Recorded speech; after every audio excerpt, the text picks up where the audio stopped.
gjithmonë qëndrojnë konsistent në ato që këmë thonë. Unë dje nuk më shku me bo marrëveshje politike për me kërku që ne të kemë hise apo të përfitojmë diçka politikisht apo të bojmë dëni pazar politik.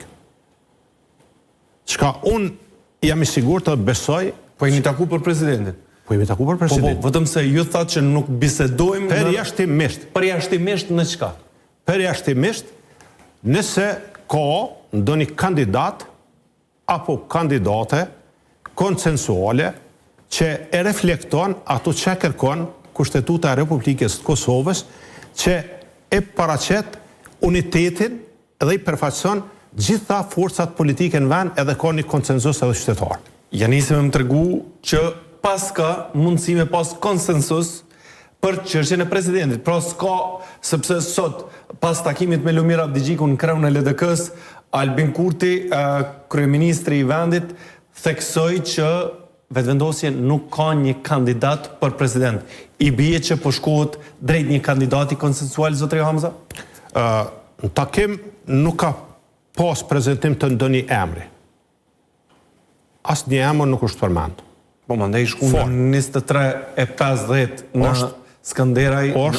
është në drejtën e tyre, po në takim nuk ka pas përmendje të asë një emri, kemi diskutu për parime, kemi diskutu për regula, unë i këmë do qëndrimet e Partisë Demokratike. Të cilat të dëshirojmë me i ditë? Të cilat, po përsëris që përveç se ndonjë kandidat i cili i plotëson kriteret cilat i ka vendos Partia Demokratike, e këto janë që ta paraqet unitetin edhe tjetë përfaqësues i gjitha spektrit politik, ju për ndonjë partije politike,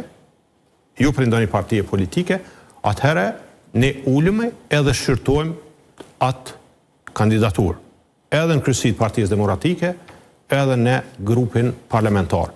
Për ndryshe, do të thotë qëndrimi jonë ka qenë, është edhe mbetet i qartë. Zotri Hamza, kam një varg pyetjesh për emra të përveçëm për çka do të dëshiroja në mirë kuptim të më ktheje përgjigje.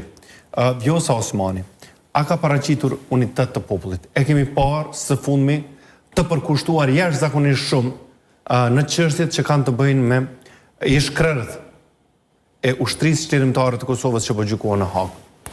Unë e vlerësoj shumë, do të thotë, çdo individ, e gjithsesi edhe çdo institucion, e normalisht edhe presidenten, çdo veprim që e ban në drejtim të asajna që ta jep kontributin e vet, që të ketë drejtësi në këtë proces dhe të jetë proces i pandikuar nga politika.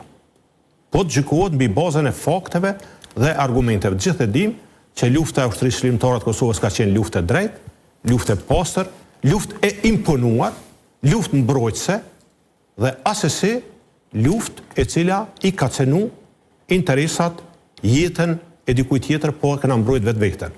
Prandaj jemi të bindur që ata janë të pafajshëm dhe e vlerësoj kontributin e secilit institucion. A është bo boll, unë mendoj që është ka mujtë më bo ma shumë, shumë ma shumë. Presidentja Adit ka dalë në protest, e kemi vlerësu prezencën e sajna, kemi qenë edhe ne në protest, dhe mendoj që institucionet, këtë rast edhe qeveria, edhe presidenca, edhe të tjertë, kanë mujtë me bo ma shumë për këtë proces.